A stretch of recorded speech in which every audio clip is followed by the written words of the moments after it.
Hey everybody, welcome back to another episode of Shapes.io. I'm Joe Mama, your host, and as you recall, in our last video, we created an everything machine. We created a machine that would make any shape, well, almost any shape, that we would ask it to make based on a signal sent from the hub or anywhere else. We tell it to make something and it will put that shape together for us.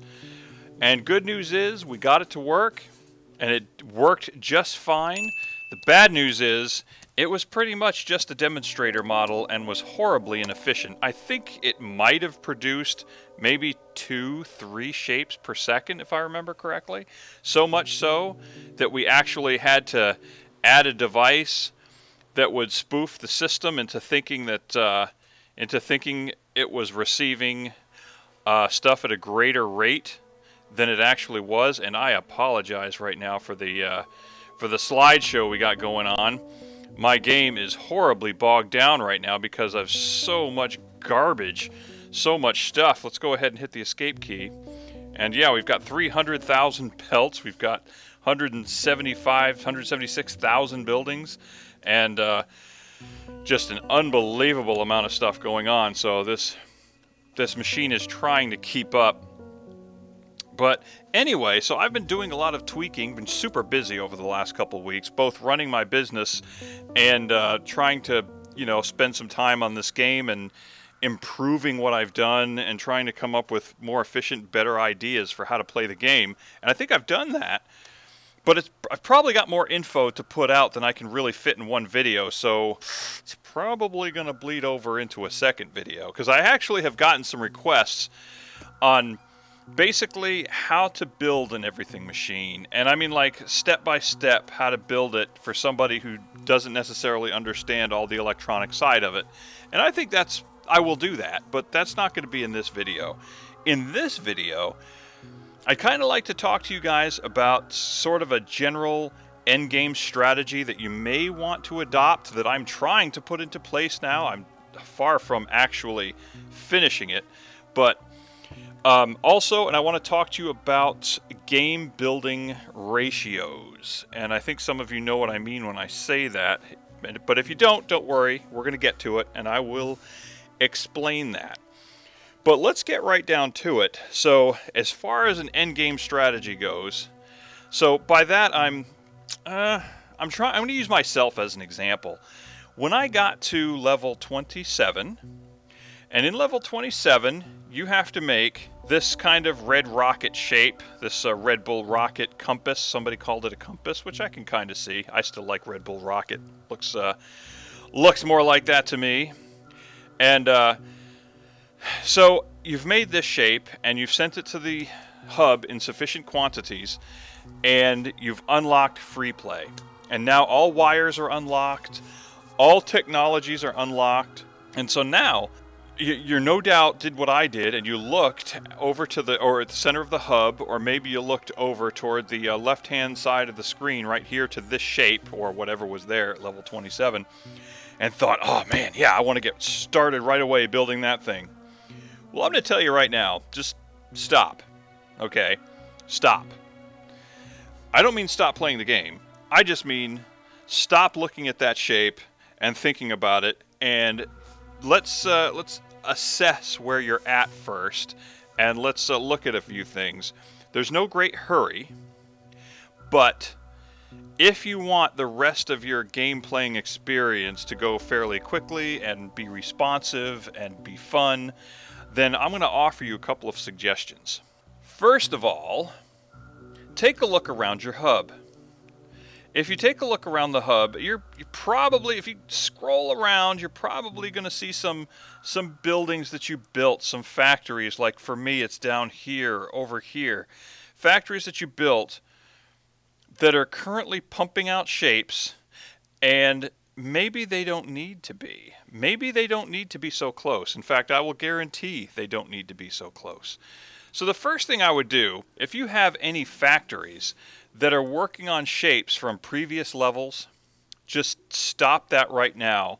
Unless, of course, we're talking about these two shapes right here, or these three. I can't remember if this was actually one of the level up shapes. I don't remember. But these two shapes I know are, this is level 20 and this is level 26. I'm going to tell you right now, if you have factories that are close to your hub that are working on any shapes, delete them. Just get rid of them, delete them. If you can scroll out from your hub and you can see factories that are working on those shapes, just delete them. Get them out of there, clean them up, and just clean out the area around your hub. Like super, just clean it up. And you're probably saying to yourself, well, gee whiz, Eric, that seems kind of drastic. Why would I want to do that? Okay, well, the key is you want to clean the area close by your hub because that's where you're going to build your everything machines. So you want that area as clean as possible. And if you take a look, again, we're going to go to F, and we're going to look at your upgrade shapes. Hopefully at this point in the game, you've got these three shapes visible here on all four categories. Not all four tiers. Hopefully you're up to tier 8. I think this is tier 8. Take note of these shapes. I'm going to tell you right now, notice I'm at tier 22, and I'm still at the same shapes I was at tier 8. So understand that in order to tier up, you're not going to need to create any new shapes. Nothing needs to change. So those shapes you've been working on, you can continue making them for the rest of the game. And because of that, there's no reason that you can't, see where the hub is at? There's no reason you can't go out, let's say, 4, 5, 6 times this distance in any of the, any direction. Of course, I would say north, south, east, or west. Go out in any direction and rebuild those factories out to that distance. I mean, like, as far away from the hub as you feel comfortable. And the reason is because you want to clear out space around the hub for your everything machines. Let me show you something. I've been rebuilding my everything machines, and if you look, this is one of them right here, this is another, and I've built them as close as I can to the hub so that when a new shape is called for, it's good and responsive and the new shape starts showing up. And as you can see, this shape has been going for a little bit, and we still haven't got it coming to the hub yet, even with this new arrangement. So it takes a while to respond. So it would be better if the machines were much closer to the hub, and look how much space it takes. Okay, these are the actual machines right here. Okay, but the color distribution, the color extraction and distribution takes up a pretty good amount of space too. I mean, you could probably compact it a little bit, but it would really look like spaghetti, and I just really wanted it to be a little more organized, so I kind of had to spread it out just a little bit. I should also point out that because of ratios, which we're going to talk about, one set of color extractors, which is what this is. This is 16 lanes, basically, of color extraction, mixing, and everything going on because, there we go, there's the next shape. Because, as I've said before in the previous video, each machine needs to have 16 lanes, at least the way I currently build it. 16 lanes, one lane for each quarter of each layer. And there are a total of 4 layers. So therefore 4 times 4, there needs to be 16 lanes. So therefore 16 different supplies of color. So of course that's what I had to do. And it seems to be, and because I wanted the color to be supplied at full belt capacity, if that makes sense, then I had to create 16 belts worth of color. That way each machine can hopefully spit out shapes at a rate that much more closely matches the belt. Okay, that much closer to filling a belt, which right now I think I've gotten to about 15 per second, roughly. Let's see, can I take a look at that? Okay, right now the old shapes are being filtered. That's another thing here. Okay, they're coming out at about 15 per second, which is pretty good. It's about the best I've been able to do between all the glitches in these machines. But in any case, yes. So in order to supply color to meet those demands, you have to have a lot of color stuff. So anyway, we're going to get into that, and I'll show you all the ratios and everything. But here's the thing. You want your machines, you want your everything machines as close, however you design them, you want them as close to the hub as possible so you get a nice quick response when the shape changes. In order to do that, all this space has to be cleared. And so why not take the shapes, take your tier shapes, which include these 3 shapes right here, and don't forget your blueprint shapes. So that's a total of 4 shapes that you're going to need throughout the game.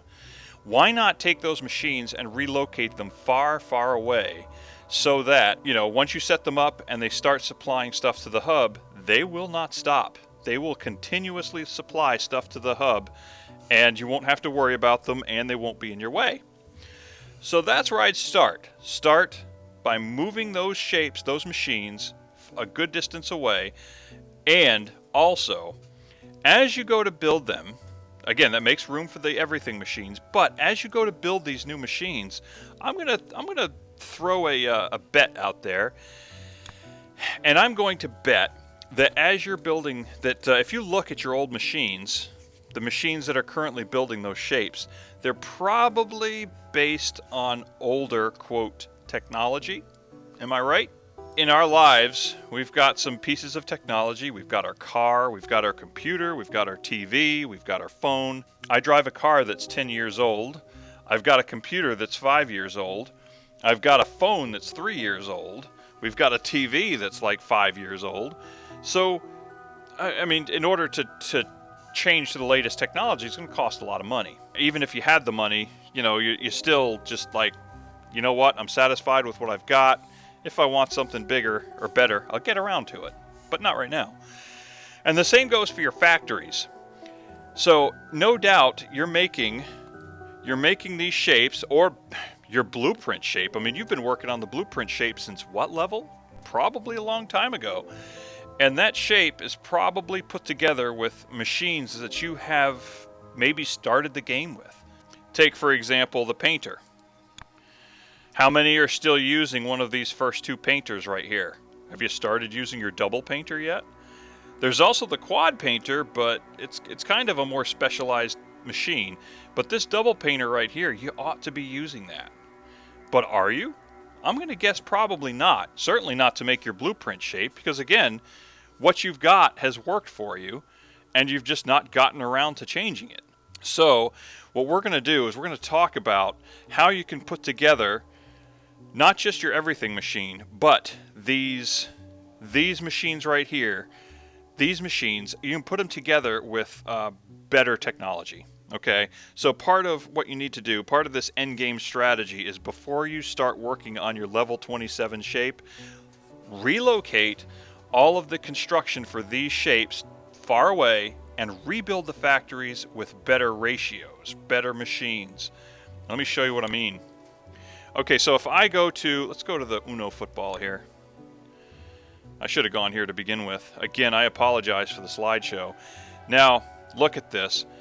I'm using chain extractors, okay, which is, I guess, a good thing. But look at them. I mean, I'm not even using the proper ratio there. I didn't give the proper ratio to these color extractors.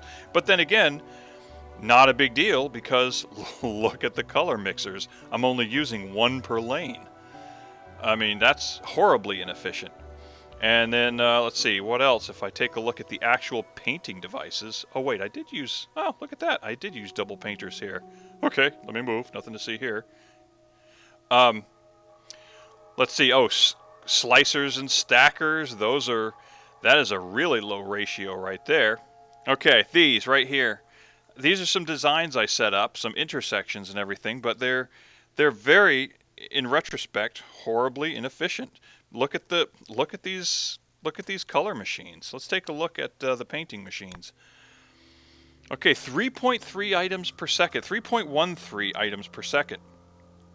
Okay, that is how many items they will do after being tiered up 22 times. Look at the belt speed. The belt speed currently is about 18.79, 18.8. Okay, so if I want to fill a belt with those things, with those painters, I have to have like 8 of them, or at least 6. Yeah, I think it's 6. Might be 6.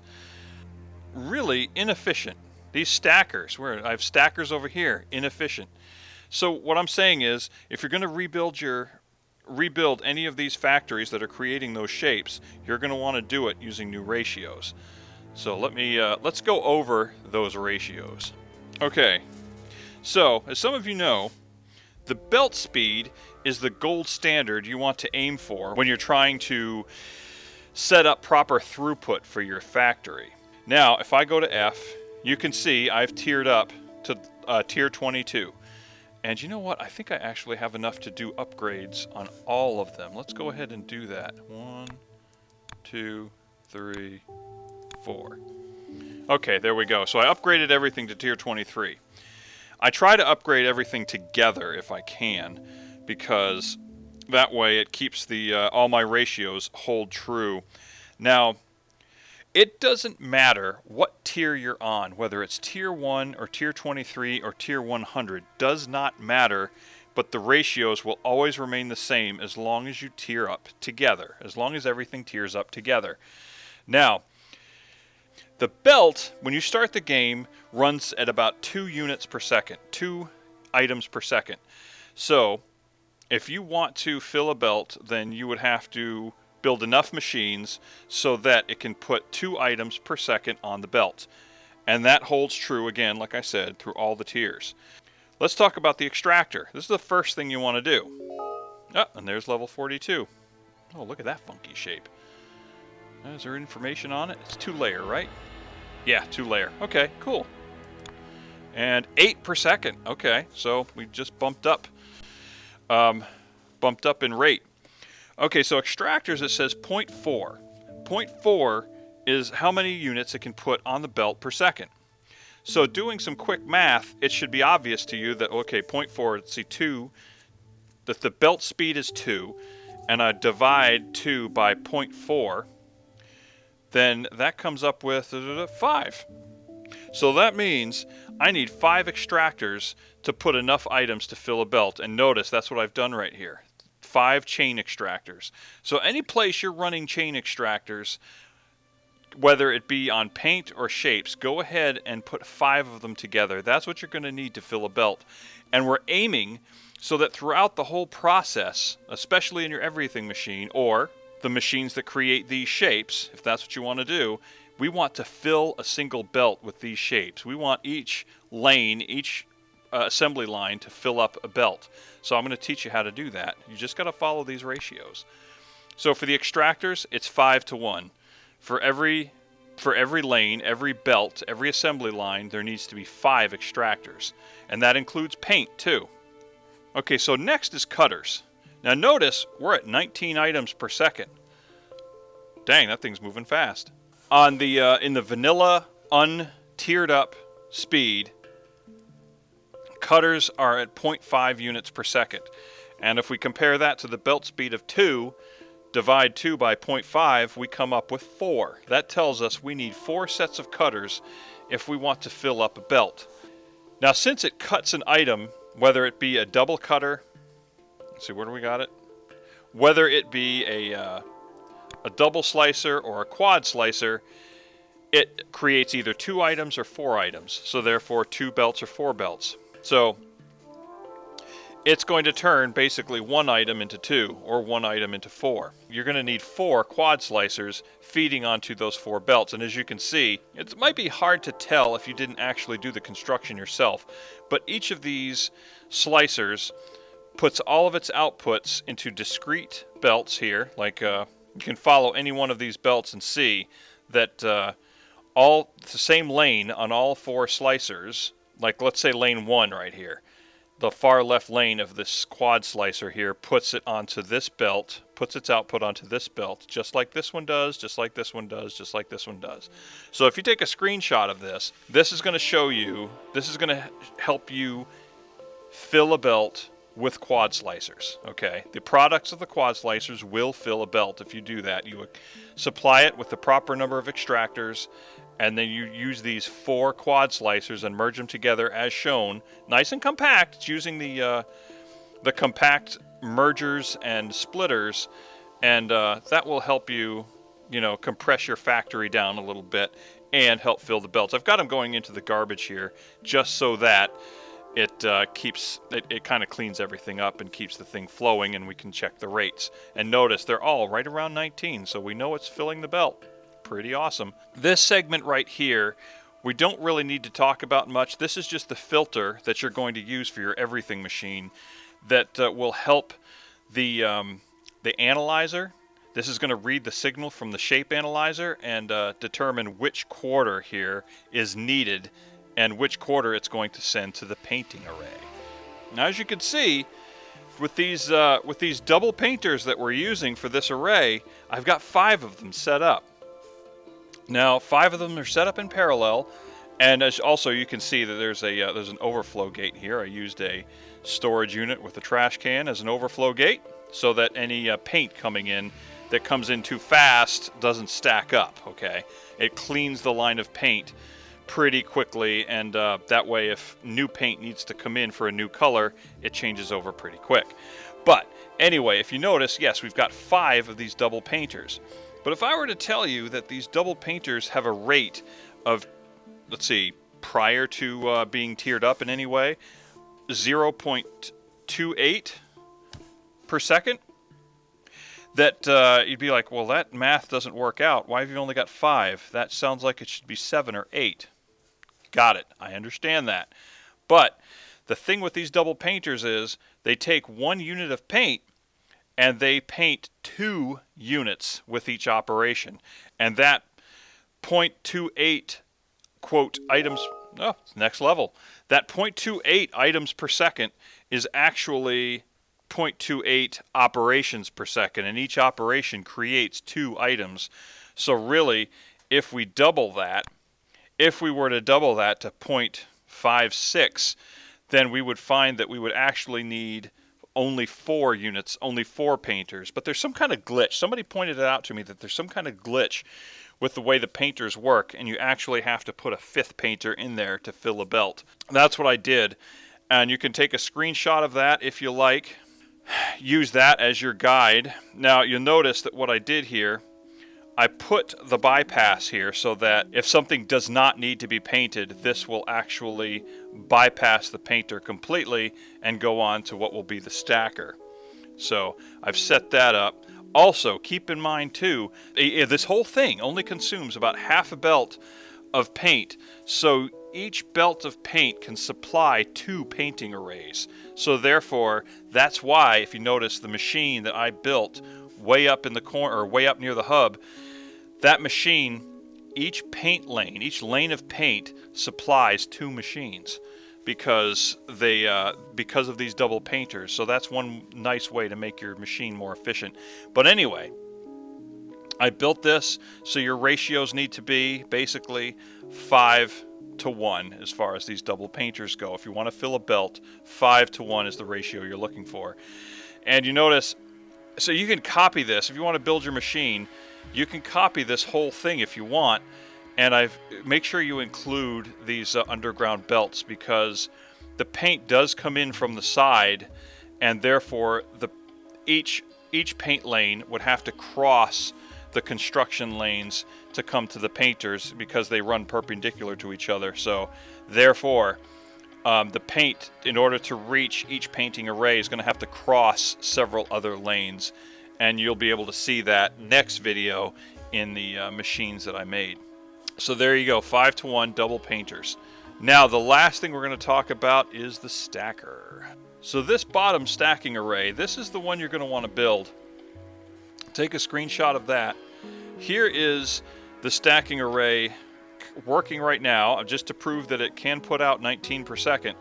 But I just left the bypass lanes off. That's the only thing missing. You can see right here's the bypass circuit, and here's the bypass lane, that if something does not need to be stacked on something else, then this lane will put it right back on the lane in front of the stacker, not behind the stacker. So we'll get into that in the next video. Or you can check out the last video and I'll explain why that is.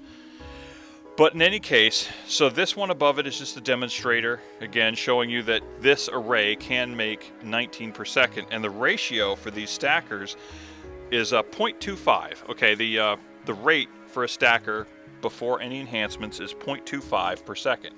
And if you divide 2 by that, 0.25, you're going to come up with 8. So that means that you need 8 stackers to fill a belt. Seems like a lot, but it does do the job. And as you can see, I think I've set this up so it's nice and compact. Now, I tried building the stacker in the way that I've built some of these others. Like if you notice, if anybody's a mechanic here and I mention a tuned exhaust, you'll know what I'm talking about, but you might have a hard time seeing it here.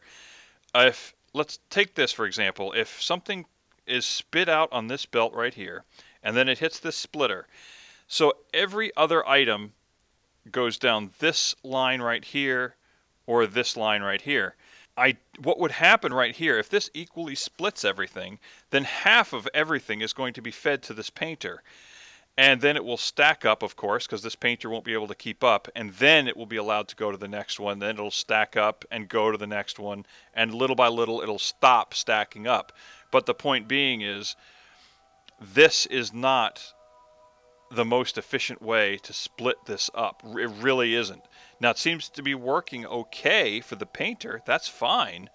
But what should happen, and again, I appeal to any mechanics out there who understand how a tuned exhaust works, that the proper way to do it is that it should be split, and then it should go, this branch should go to an equal number of painters, and this branch should go to an equal number of painters, and then each lane splits again, going to an equal number, until finally each lane is only going to one each. In an engine, when the engine fires out one of its cylinders, the exhaust comes out into the pipe, and the exhaust pipes in a tuned exhaust are all the same length, so that when the pipes are merged together before heading out the tailpipe, the air from each cylinder has gone through the same distance of exhaust pipe before it's merged together, and then the two sides of the engine had gone through the same number of exhaust pipe, same distance of exhaust pipe, until they're merged together, and then they go out the tailpipe. That actually keeps pressure from keeping exhaust from coming out of the engine. In other words, there's the next shape. Something like this, if you built your engine to where, cylinder 1 feeds into a manifold and travels a little ways, and cylinder 2 meets it right there, and cylinder 3 meets it right there, or rather cylinder 1, 3, 5, and 7, or whatever the number is. It seems like it should work, but it really doesn't, for just that reason. Actually, it starts to create pressure at these intersections. When you do something like this, if you notice, like take this splitter right here, the stuff comes into this splitter, and then it goes to, this lane goes to 4 stackers, and this lane goes to 4 stackers.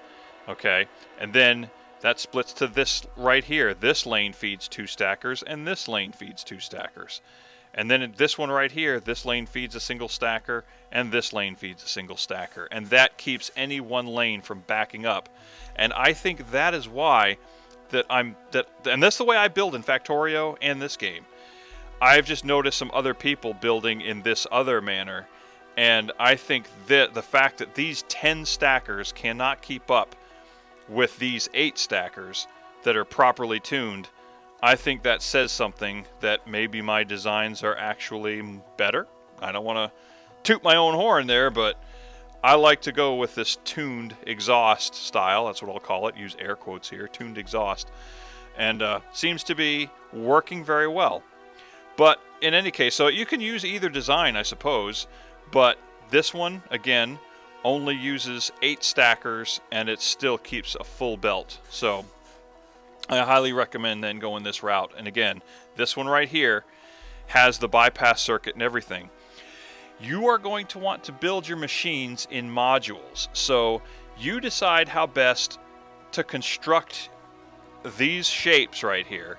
Okay, you decide whether or not you want to color each quarter and then assemble them together, however you want to do it. That's fine.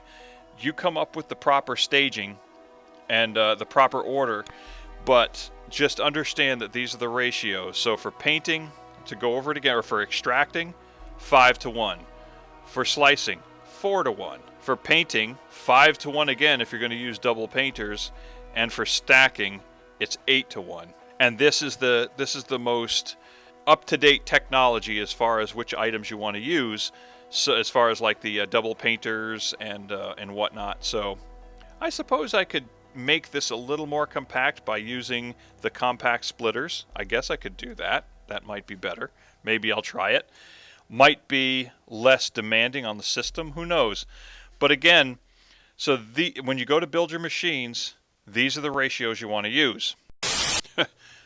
I almost forgot color mixers.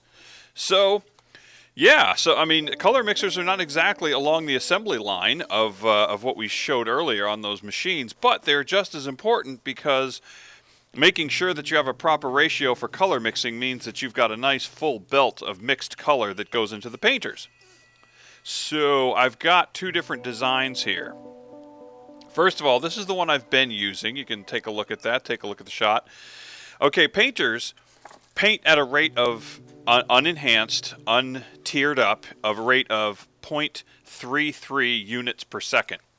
And if you divide 2 by 0.33, you're going to end up with 6. So as you can see, I've got a ratio of 6:1. So 6 painters, or 6 paint mixers to fill a belt full of mixed paint. Now look at these, though. I want to show you something. I use the design kind of like what I was using earlier with some of these other things, where there's just a succession of splitters without any real thought to the length of the conveyor belts. Okay, like right here, this splitter right here, this one goes into a painter right away, whereas these belts take a long time to get to their painters, and as a result, this side starts to bind up. Notice the rate. The rate is 15 per second. That's what's coming out of the painter right now.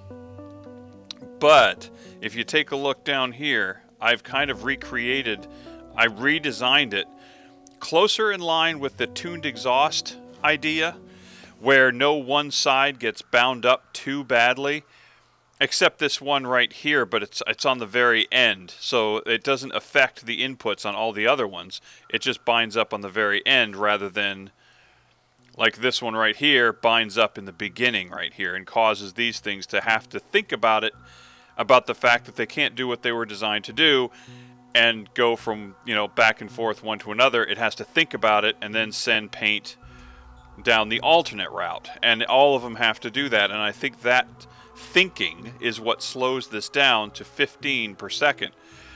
This one here doesn't worry about that. This one has 6 painters or 6 paint mixers as well, but it seems to be sustaining a rate of 19, which is the maximum belt rate right now. So I'm kind of thinking I might switch to this design. But anyway, it is 6:1, and that should cover your paint mixer questions as far as ratio goes. Now, as I said, you're going to want to clean the area around your hub out of all old machines. And again, if you're going to build these machines, build them a long distance away and using those ratios. That would be my recommendation. And then start to build your everything machines as close as you can to the hub. Just remember, leave plenty of space for your color extraction and mixing and all that. Now, as far as specifics go, we'll get into that in the next video, but 2 things about your everything machine that I want to reiterate. First of all, make sure it is close to the hub, that the discharge is close to the hub. And second, and I don't think I mentioned this, notice how big the machine is. The color, just the color, has to travel a good distance to get to the machine. So what I've done is I've made my color gates as close to the machine as I dare make. So notice I bring all 7 colors up to this point as close as I can before splitting them into the different machines, and I gate them there. That means if I go to the wires layer, you can see all the signals coming in, the shape analyzing circuits over here and here, and I just need to supply one set of color signals, the color signals that we need.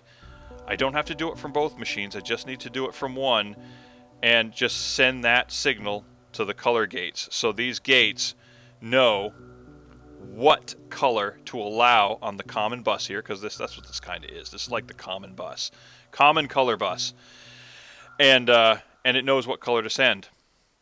So keep that distance, keep the common color bus distance that goes from the gates to the painters as short as you can, really. I mean, I suppose I could split all these color feeds and bring them up to here, and then up to here as well. That's a lot of belts, though. That might bog the system down even more. It's your call. To me, this seems like a very good way to do it. So again, keep your color gates as close to the machines as possible, as close as you dare make it. The closer you get it, the more responsive the machine will be when it comes time to change over, when it comes time to level up to a new shape. What level are we on right now? 40, 45. Holy cow, already? Well, that was fast. So yeah. So anyway, so there you go. There's some strategies that you can use. Again, before you start thinking about your everything machine, start thinking about relocating your tier up machines and your blueprint machines, your blueprint shape machines, okay? Anyway, also, can I just say, mad props to everybody who subscribed. We have surpassed the 200 sub mark, and I think we're at like 214 at the moment. Very awesome, guys. Thank you so much for trusting me with your entertainment needs. I appreciate it. And hopefully, if you stick around, next video, we're going to go through the specifics of the everything machine, the improved everything machine, and we'll build it with these new ratios, all right? So anyway, hopefully you all had a wonderful day. Hopefully you all got an education and learned something.